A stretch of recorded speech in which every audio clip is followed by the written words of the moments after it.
아, 왜 그래요? 왜 그래? 스쿼트 다쳤어요. 스쿼트 하다가? 네. 이렇게? 아니요. 이렇게? 아니에요. 이렇게? 그것도 아니에요. 그러면 이렇게? 네, 맞아요. 그거예요. 아. Hey, what's up guys? 안녕하세요, 피플 윤석입니다. 이번 시간엔 절대 하지 말아야 할 스쿼트 자세 탑 3를 알려드릴게요. 생각보다 많은 분들이 스쿼트를 쉬운 운동이라고 생각하는데 전혀 그렇지 않습니다.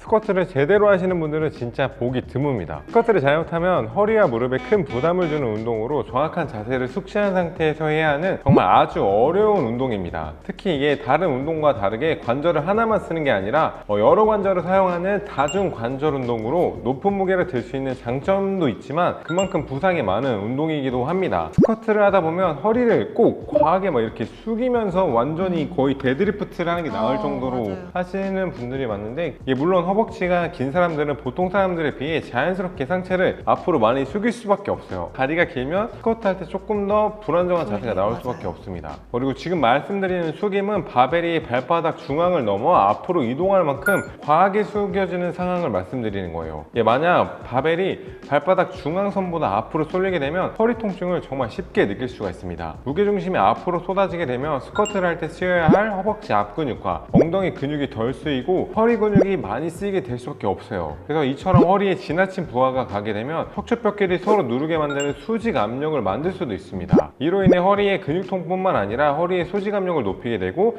퇴행성, 척추 질환 또는 디스크 등 다양한 허리 질환을 유발할 수도 있습니다. 허리가 과하게 숙여지는 대표적인 원인으로는 발목 가동성의 제한, 발목이 뻣뻣하거나 아까 말한 다리가 너무 기신 분들, 그리고 스쿼트를 할 때 움직임이 일어나는 관절은 고관절이랑 무릎 그리고 발목이에요. 이 세 개의 관절은 우리가 앉을 때 각자 일정한 각도를 부담하고 있는데, 이게 만약에 발목이 뻣뻣하다면 그만큼 다른 관절에서 더 많은 움직임이 일어나거나 다른 부위에 이동이 일어나야 됩니다. 대표적인 보상작용이 몸통이 앞으로 이렇게 기울어지는 건데, 발목이 뻣뻣한 사람들은 상체가 앞으로 숙여지고 발바닥 중심에서 앞으로 바벨이 이동하게 되는 거예요. 이때 이동한 바벨을 버티기 위해 필요한 허리의 힘이 정상에 비해 엄청나게 증가하게 됩니다. 스쿼트를 할 때 허리가 앞으로 내가 너무 숙여진다고 생각되면 발목의 가동성을 확인해 보는 게 좋아요. 모델님도 운동할 때 발목 스트레칭 하세요? 발목부터 종아리, 햄스트링, 엉덩이, 대퇴사두까지 전부 다 통로로 풀어주고 운동을 하는 편입니다. 이게 발목 가동 범위가 많이 줄면은 상체가 숙여질 수밖에 없어요. 그래서 꼭 발목 스트레칭을 하는 것도 되게 좋아요. 그리고 또 많은 분들이 스쿼트를 할 때 엉덩이에 비대칭이 되게 많이 일어나잖아요. 네, 저도 좀 측만이 있어서. 맞아. 사실 이 부분은 본인이 느끼는 분들도 있지만 이걸 전혀 느끼지 못하는데, 영상만 찍어보면 엉덩이가 이렇게 비대칭으로 보이는 경우가 생각보다 많이 있잖아요. 네. 그래서 저는 사실 운동할 때 본인이 녹화를 하는 걸 저는 추천해 드려요.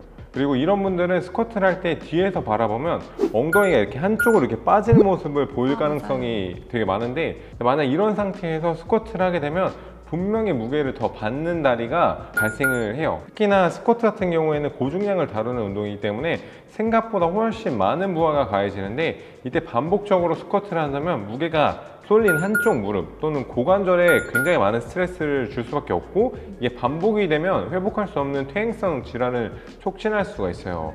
이런 비대칭을 유발하는 대표적인 원인으로는 뭐가 있을까요?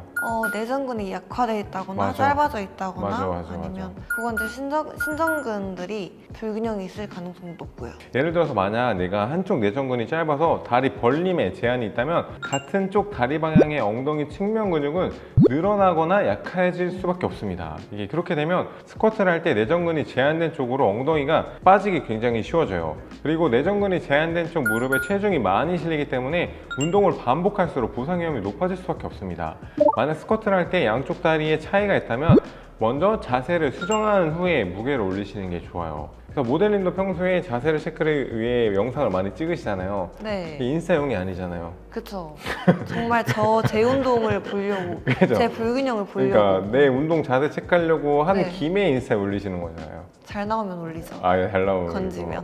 그래서 이거는 저는 약간 영상 촬영하는 습관을 기르고 본인이 직접 문제점을 찾는 것도 좋은 방법일 겁니다. 그리고 마지막으로 허리, 과신전은 남녀 가릴 것 없이 스쿼트를 하다 보면 가장 많이 보이는 자세 중 하나입니다. 이게 허리 과신전이라는 말은 스쿼트를 할 때 허리를 과하게 펴는 것을 말합니다. 이런 분들은 스쿼트를 할 때 무릎을 먼저 편 후에 허리를 꺾고 약간 웨이브를 타듯이 바벨을 들어올리는 모습을 자주 관찰할 수 있는데, 좀 더 자세히 말씀을 드리면 스쿼트는 앞 허벅지 근육과 엉덩이 근육을 주로 써서 바벨을 들어올리게 되는데, 만약 골반 전방경사 자세로 인해 엉덩이 근육이 늘어나 약해지신 분들은 엉덩이보다 허벅지 앞 근육이 우세하게 쓰일 수밖에 없기 때문에 일어나는 동작에서 무릎이 이렇게 먼저 피게 되는 거예요. 그 후에 엉덩이가 아닌 허리 근육이 우세하게 쓰여 허리가 이렇게 웨이브를 타듯이 과하게 꺾인 동작이 나타나게 됩니다. 조금 더 쉽게 말하면 약해지는 엉덩이 근육 대신에 보상으로 허리 근육이 과하게 쓴다고 생각하면 돼요. 특히 여러분들이 과신전 자세에서 스쿼트를 계속 하게 되면 이게 4번, 5번 허리뼈와 엉덩이뼈 사이에 후관절에 많은 스트레스를 가할 수 있고, 그것 때문에 디스크뿐만 아니라 척추 전방 전이증 같은 회복이 되기 힘든 매우 심각한 부상을 입을 수 있으니 꼭 이거는 고치시는 게 좋습니다. 스쿼트 중에 허리 과신전 패턴은 대부분 엉덩이 근력이 약해서 발생하지만, 엉덩이 근력이 정상이어도 사용 방법을 몰라 발생할 수도 있어요. 허리가 아프면 허리 문제라 생각하는데 의외로 엉덩이를 못 써서 그런 경우가 굉장히 맞아요. 많습니다. 그래서 본인이 스쿼트를 할 때 허리가 너무 불편하다면 오히려 힙스러스트 같은 운동을 먼저 선행하면 어떻게 엉덩이를 써야 되는지 그 수축 느낌을 이해하고 스쿼트 할 때 조금 더 엉덩이를 쓸 수가 있어요. 그리고 스쿼트를 할 때 발생할 수 있는 문제점은 제가 지금 말씀드린 것 외에도 뭐 발목의 안정성이라든지 고관절을 둘러싼 관절낭, 그리고 심부기립근의 약화, 보가, 흉추 가동성 등 정말 다양한 문제가 있습니다.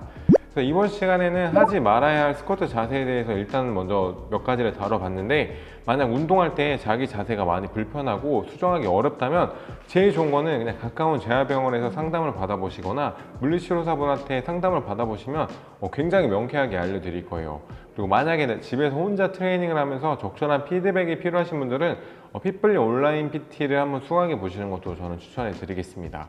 그리고 우리 라은 선생님도 트레이너를 활동을 하고 있기 때문에 어디서 지금 계시죠?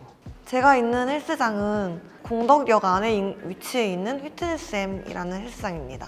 라은 선생님 센터에도 운동을 배우러 가시면 엉덩이 운동 많이 알려주실 거예요. 전문입니다. 네, 저희가 준비한 영상은 여기까지고요. 영상을 보시고 도움이 되신 분들은 좋아요와 구독 부탁드리겠습니다. Thank you guys. But I can see that you don't realize, and that's what made me fall in love.